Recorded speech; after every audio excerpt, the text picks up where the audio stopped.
ओम नमः सत्येभ्यः। क्षत्र चूड़ामणि नामक ये ग्रंथ 65 श्लोकों की चर्चा कल तक हम यहाँ कर चुके हैं। चर्चा को थोड़ा सा आगे बढ़ाते हैं। 66 नंबर का श्लोक है। वादीप सिंह सूरी आचार्य द्वारा लिखा गया यह प्रसंग। राजा सत्येंद्र युद्ध भूमि में थे और युद्ध के बीच में ही कषायें थोड़ी सी मंद हुई पर वैराग्य भाव जागृत हो गया और दीक्षा लेने का परिणाम उनके मन में आ गया। सच ही कहा है, जैसी गति वैसी मति, बुद्धि भी और जैसी मति वैसी गति। वर्तमान में हमारी जैसी मति है उसी के अनुसार हमारी गति का बंधन होगा और फिर जैसी गति का बंधन हो जाएगा फिर मति भी उसी के अनुसार चलने लगेगी। एक बहुत सुंदर वाक्य पीछे भी कहा था, विनाश काले विपरीत बुद्धि जैसा, तादर्शी जायते बुद्धि। बुद्धि भी वैसी हो जाती है जैसी भवितव्यता होने वाली होती है। रावण जैसा बुद्धिमान व्यक्ति क्या हो गया, उसको नरक आयु बन गई थी बेचारे को, बुद्धि उसी अनुसार चलने लगी, खोटा कार्य करने का परिणाम आ गया। राजा सत्येंद्र को पुनः पश्चाताप। 66 नंबर श्लोक। विषयासंग दोषोऽयं त्वयैव विषयीकृतः साम्प्रतं वा विषप्रख्ये मुञ्चात्मन् विषये स्पृहा। हे आत्मा, इस विषयासक्ति दोष को तूने ही प्रत्यक्ष कर लिया है। क्या कह रहे हैं? हे आत्मा, इस विषय आसक्ति रूपी दोष को तूने ही प्रत्यक्ष कर लिया है, अतएव अब तो विष के समान इंद्रियों के विषय में इच्छा को छोड़ दे। वैराग्य की भावना चल रही है, मन में भाव आ रहा है, ओहो ये पंचेंद्रिय विषय भोगों के भोग ये जहर के समान हैं।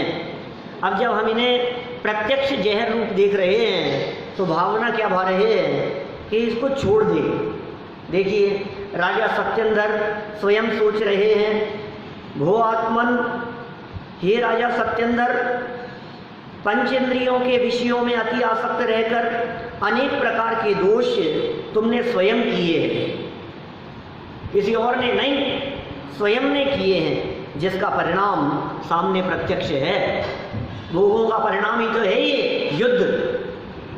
हम भोगों में लगे रहे और काष्ठांगार ने हमारे खिलाफ सेना को भड़का लिया और युद्ध हो रहा है, ये उसी का परिणाम है, ये प्रत्यक्ष देखा है। अतएव विष के समान पंचेंद्रियों के विषयों को अब तो छोड़ो, अब तो छोड़ देना चाहिए। दृष्टि के स्वसन्मुख हो जाने से सृष्टि स्वयं बदल जाती है। दृष्टि यदि स्वभाव सन्मुख होती है तो सृष्टि अपने आप बदल जाती है, क्योंकि देखने का नजरिया बदल गया ना। व्यक्ति वही है, निगाह बदल गई हमारी, निगाह बदल गई तो जो अच्छा था, जो उपकारी लगता था, हितैषी लगता था, अब कहते हैं अब निगाह बदल गई हमारी उसके प्रति, अब वो बात नहीं है उससे, अब वैसा प्रेम नहीं है। ये क्या हो गया? दृष्टि के बदलते ही, दृष्टि स्वसन्मुख होते ही, दृष्टि स्वभाव सन्मुख होते ही सृष्टि स्वयमेव बदल जाती है, सृष्टि अपने आप बदल जाती है। दृष्टि बदली, सृष्टि बदल जाएगी। अतः रणभूमि में वैराग्य में विचार करते समय राजा सत्येंद्र को काष्ठांगार पर क्रोध नहीं आया, वो लड़ते लड़ते क्रोध नहीं आया। उसके प्रति वैर भाव पुष्ट करने की बात तो बहुत दूर रह गई। वैर भाव धारण करने की बात, इसको देख लूंगा, आज मौका नहीं है, कभी मौका आने पर देख लूंगा, ऐसा वैर धारण करने की बात तो बहुत दूर रह गई। रानी विजया ने मुझे विषयासक्त बनाया, नहीं तो मैं विषयासक्त नहीं होता। ऐसा भाव भी राजा के मन में नहीं आया। आधा वाक्य पढ़ा ना तो ऐसा लगा क्या कह रहा है ये राजा। रानी विजया ने मुझे विषयासक्त बनाया, नहीं तो मैं विषयासक्त नहीं होता। मतलब अपना दोष दूसरे पर डाल रहा है। नहीं नहीं नहीं, ऐसा भाव भी नहीं आया, ऐसा भाव नहीं आया। इसका मतलब दूसरे की वजह से कुछ नहीं होता, गलती दूसरे की नहीं है, वास्तव में दूसरे का दोष देखने वाली दृष्टि दोषी है। गलती दूसरे की नहीं है, स्वयं का ही अपराध है, स्वयं की ही गलती है, स्वयं का ही दोष है, गलती अपनी ही है। वे स्वयं अपनी ही भूल पर विचार कर रहे हैं, स्वयं विचार कर रहे हैं, अपनी ही भूल पर विचार कर रहे हैं। जिसके मन में आत्मकल्याण की सच्ची भावना जागृत होती है, उसके विचार नियम से अपने दोष देखने के होते हैं। बोलो, आत्मकल्याण करने की भावना वाले व्यक्ति अपने दोष देखता है। हमें दूसरे की गलतियां दिखती है, हमें दूसरे के दोष दिखाई देते हैं, हमें कमियां दिखाई देती है। वो ऐसा है, ये ऐसा है, उसने ऐसा कर दिया, इसने ऐसा कर दिया, उसको ऐसा नहीं करना चाहिए था, वो तो नालायक है, उसको तो वो तो बहुत, और हम कैसे हैं। अपने आप को देखने वाली दृष्टि ही अच्छी दृष्टि है। जिस जीव का आत्मकल्याण जागृत होता है, जिसका समय आ गया है आत्मकल्याण करने का, सच्ची भावना जिसके मन में होती है, उसके विचार नियम से अपने दोष देखने के होते हैं। आत्मार्थी जीव देश, काल, वातावरण, पड़ोसी अथवा कर्म पर अपने अपराध का दोष थोपता ही नहीं है। हम तो सब पर थोपते हैं। क्या करें यार, कौन से देश में कहाँ बस रहे, कहाँ रह रहे, देश पर क्या करें साहब, पंचम काल चल,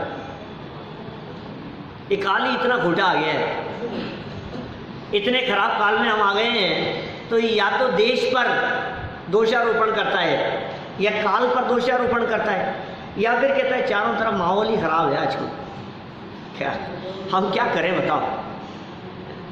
कुएं में ही भांग पड़ी, अरे पड़ी होगी तो तुम मत पियो, और क्या करोगे।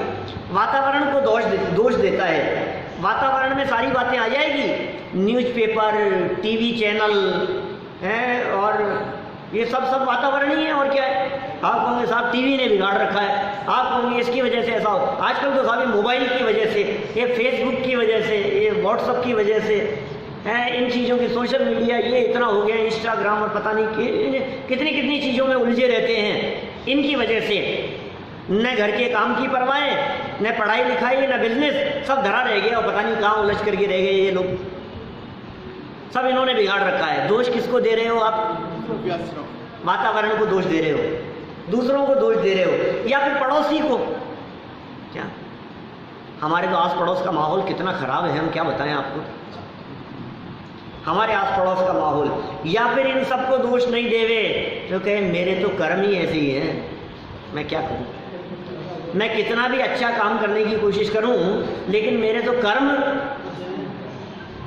पता नहीं कौन से जन्मों के कर्मों का फल मुझे भुगतना पड़ रहा है, पता नहीं कब के कर्मों का फल मैं भोग रहा हूँ। मैं क्या करूँ, मेरे तो ये कर्म पता नहीं कब पीछे छोड़ेंगे मेरा। लेकिन भाई अपने अपराध का दोष दूसरों पर और इन सब के ऊपर ज्ञानी जीव थोपता नहीं है। आप देख लेना, ये लक्षण बतलाए हैं आत्मार्थी के। कौन आत्मार्थी है? आत्मार्थी कौन? देश पर अपना दोष नहीं थोपता, काल पर अपना दोष नहीं थोपता, वातावरण, पड़ोसी और कर्म पर भी अपना अपराध और दोष थोपता नहीं है, वो आत्मार्थी है। आप देखना अपनी लाइफ में, आपको ऐसा तो नहीं लगता है, ऐसे ऐसे तक लोग दिखेंगे आपको, यहाँ कुछ हो गया और यार तुम्हारी वजह से बीच में बोल दिया तुमने, मेरे हाथ से छूट गया। अब देखो कोई लेना देना नहीं है, दूसरे के ऊपर जबरदस्ती दोषारोपण कर रहे हो आप, ये ठीक नहीं है वृत्ति। आत्मार्थी की ऐसी वृत्ति नहीं होती। अतएव राजा सत्येंद्र के अंतःकरण में वीतरागता की अभिवृद्धि होना प्रारंभ हो गई। द्रव्याश्रव को छोड़कर के भावाश्रव में परिवर्तन करना शुरू कर दिया। द्रव्याश्रव तो अपने कंट्रोल में है ही नहीं, कंट्रोल तो भावाश्रव के ऊपर ही करना पड़ेगा। भाव मेरे हैं, द्रव्याश्रव, द्रव्य कर्म वो तो पुद्गल के हैं, और दो द्रव्य में अत्यंताभाव है। निमित्त नैमित्तिक संबंध है। मेरे भावों का निमित्त पाकर वे कर्म बंधते हैं।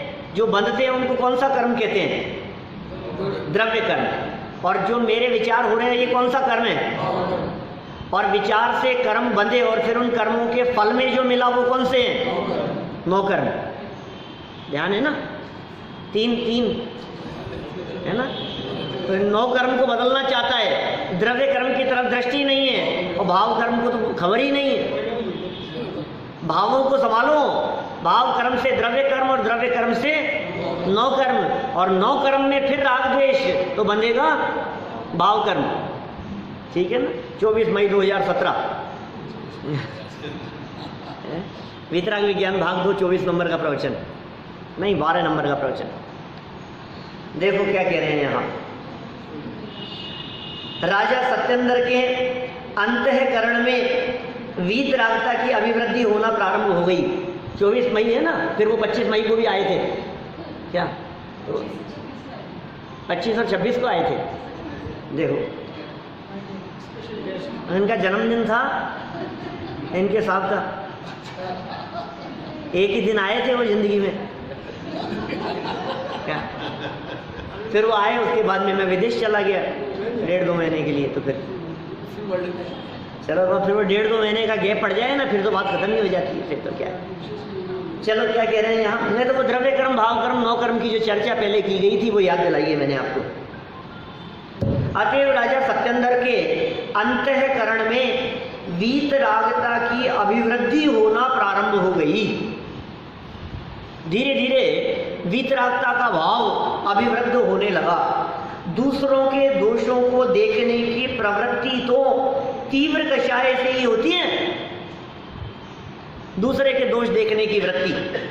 सो राजा की इस प्रकार की वृत्ति है नहीं।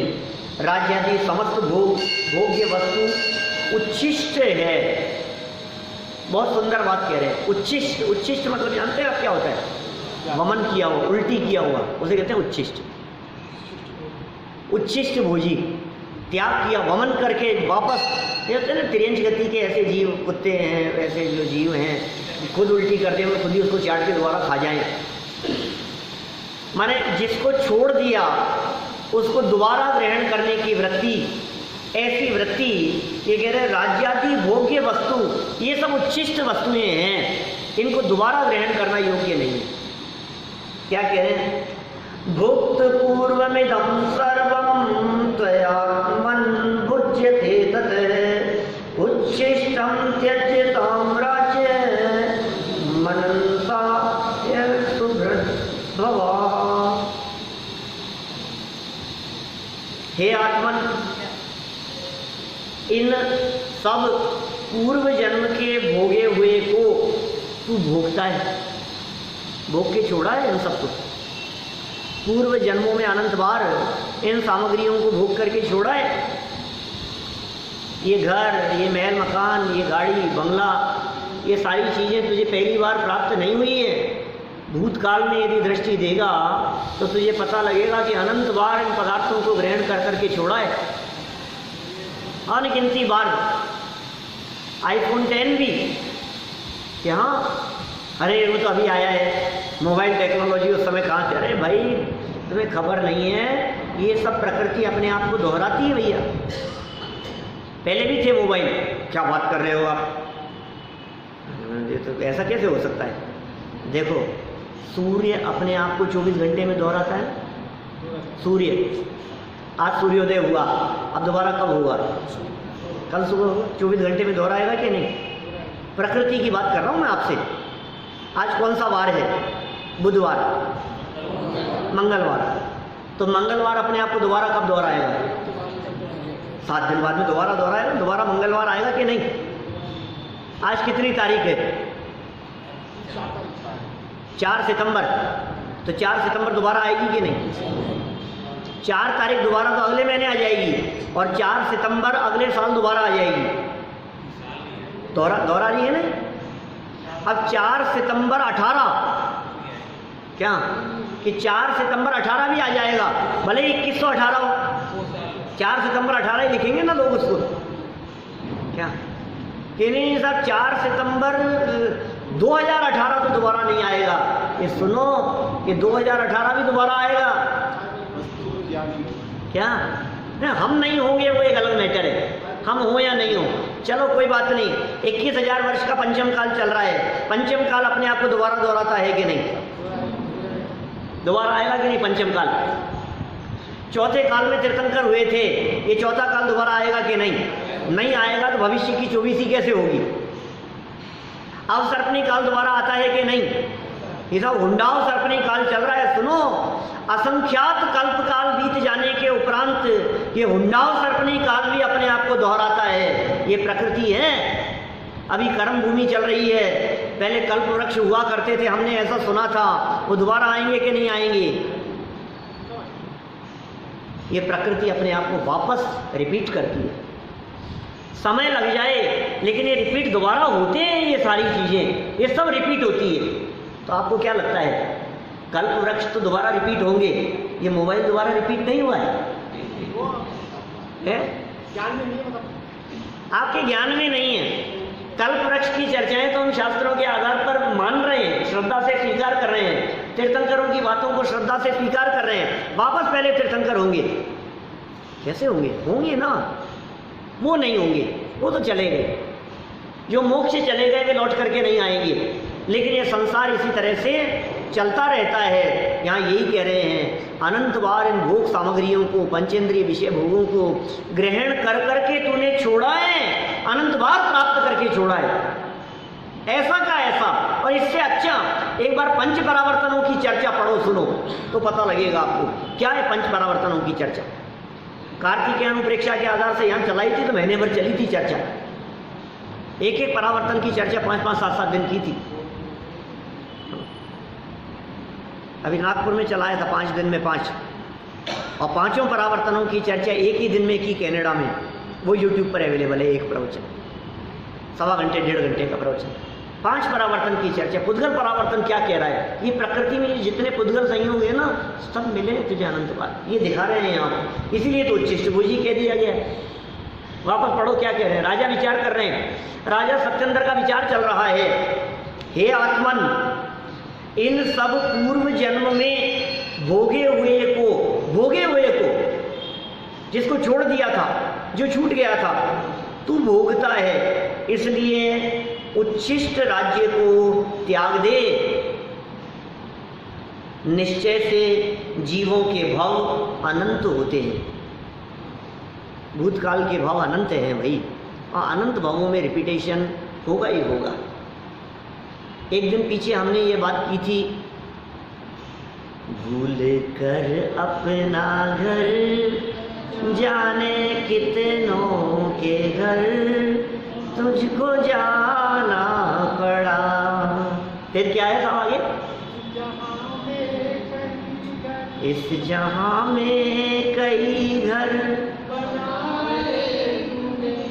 रिश्तेदारी सभी से निभाई गई। फिर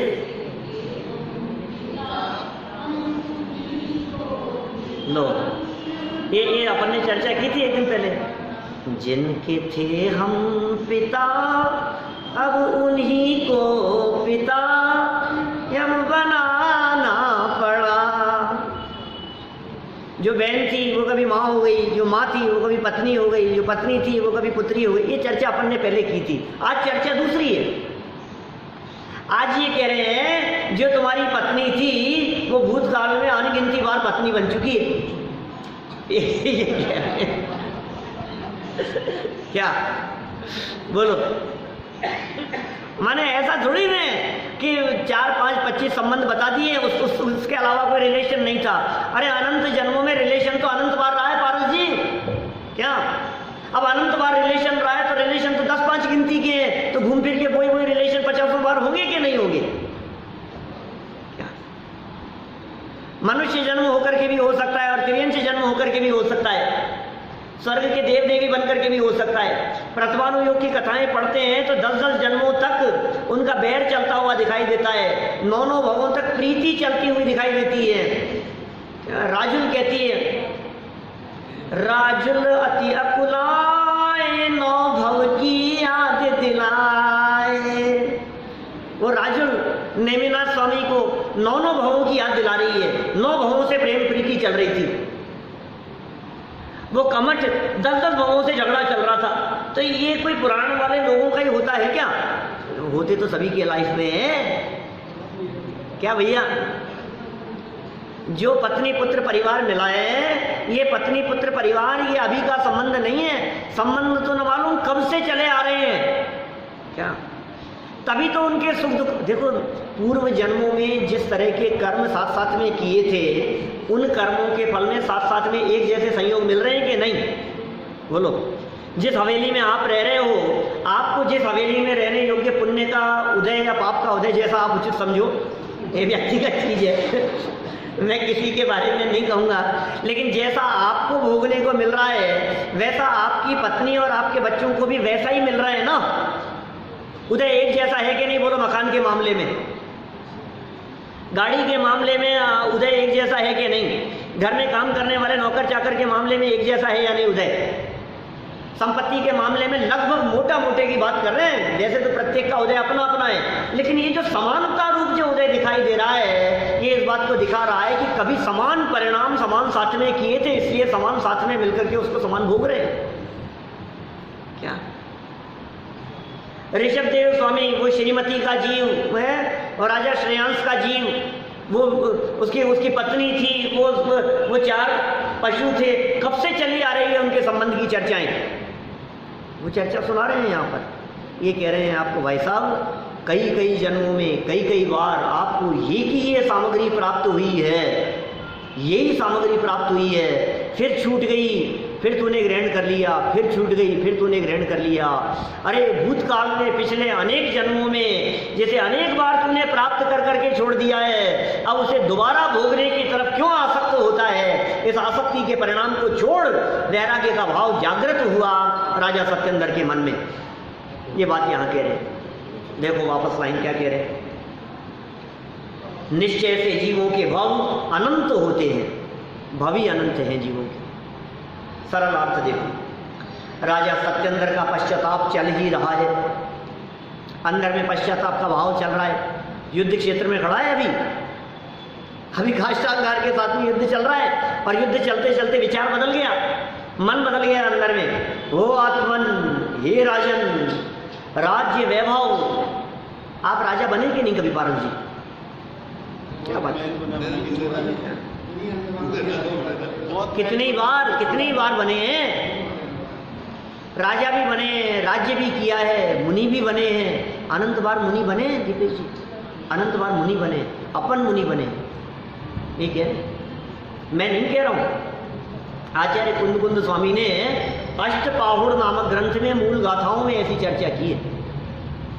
आज तक पिछले जन्मों में इतनी बार तू मुनि बना, इतनी बार मुनि बना कि यदि तेरे पीछे कमंडलों को इकट्ठा किया जाए तो सुमेरु पर्वत जितना बड़ा ढेर लग जाए, इतनी बार मुनि बना है। ये वचन है कुंदाचार्य देव की, इतनी बार मुनि बना है। जन्म लेकर के और दीक्षा लेकर के इतनी माताओं को रुलाया कि यदि उन माताओं के आंसुओं को इकट्ठा किया जाए तो समुद्र भर जाए, इतनी माओं को रुलाया है। ये चर्चाएं शास्त्रों की है। शेरडाला की पंक्तियां हैं, मुनि व्रत धारे अनंत बार ग्रेव्यक उपजायो, वे निज आत्म ज्ञान बिना सुख लेश न पायो। मुनि व्रत धार अनंत बार ग्रेव्यक उपजायो, मुनि व्रत धारण करके अनंत बार ग्रेव्यकों में चला गया। वे निज आत्म ज्ञान बिना सुख लेश न पायो। 200 साल पहले दौलत राम जी शेरडाला में लिख रहे, आत्मज्ञान के बिना लेश मात्र भी सुख प्राप्त नहीं किया तूने, अनंत अनंत अनंत अनंत बार ये सारी अवस्थाओं की प्राप्ति हुई है। क्या क्या ऐसा है जो तुझे आज तक अनंत बार प्राप्त नहीं हुआ है? एक बार गहराई से विचार तो कर। यदि आज तक अनादिकाल से कुछ नहीं किया तो आत्म दर्शन नहीं किया तो सम्यक दर्शन नहीं किया, नहीं हुआ तो आत्मा अनुभव नहीं हुआ, बाकी सब कुछ हुआ। मिथ्या दृष्टि के योग्य ऐसा कुछ नहीं है जो अनंत बार ग्रहण करके छोड़ा नहीं गया हो, सब अनंत बार ग्रहण करके छोड़ा है। क्या कह रहे हैं? वो आत्मन, हे राजन, राज्य वैभव, पंचेंद्रिय के मधुर विषय, स्त्री आदि सब इसके पहले अनंत भवों में भोगी हुई है, अनंत जन्मों में। उन्हीं सर्व वस्तुओं को तू भोग रहा है, उन्हीं वस्तुओं को भोग रहा है। अतएव उच्छिष्ट स्वरूप माने त्यागी हुई वस्तुओं को राज्यादि का त्याग कर देना ही श्रेष्ठ है। जिनको छोड़ दिया था उन्हें दोबारा ग्रहण करना योग्य नहीं है। वास्तव में प्रत्येक जीव के अनंत भाव व्यर्थ ही भोग लालसा में व्यतीत हो जाते। अनंत अनंत जन्म छोड़ा तो ऐसे था कि मर गया था तो छूट गया था ना। पिछले जन्मों में जो सामग्री प्राप्त हुई थी, जीवन पूरा हो गया, अब छूट गई, अब फिर दोबारा घर बार महल मकान मिला है। इसलिए छूट तो अपने आप ही जाएगी। क्या उसमें दम नहीं है? छोड़ने का जो भाव है ना, उसमें दम है कि साहब घर छोड़ रहे हो कि नहीं, या तो तुम छोड़ के चले जाओ वरना प्रकृति तुम्हें अपने आप छुड़ा देगी। क्या?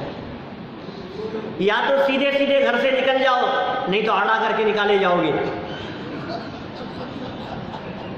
क्या बोलो, क्या करना है? सीधे सीधे ही निकल जाना अच्छा है। कहते हैं, लोगों को धमकी भी देते, देख सीधे सीधे खड़े खड़े त्याग करके दीक्षा लेके, नहीं तो फिर क्या होगा? फिर आड़े करके, और फिर आड़े करके भी स्थिति बड़ी विचित्र है। क्या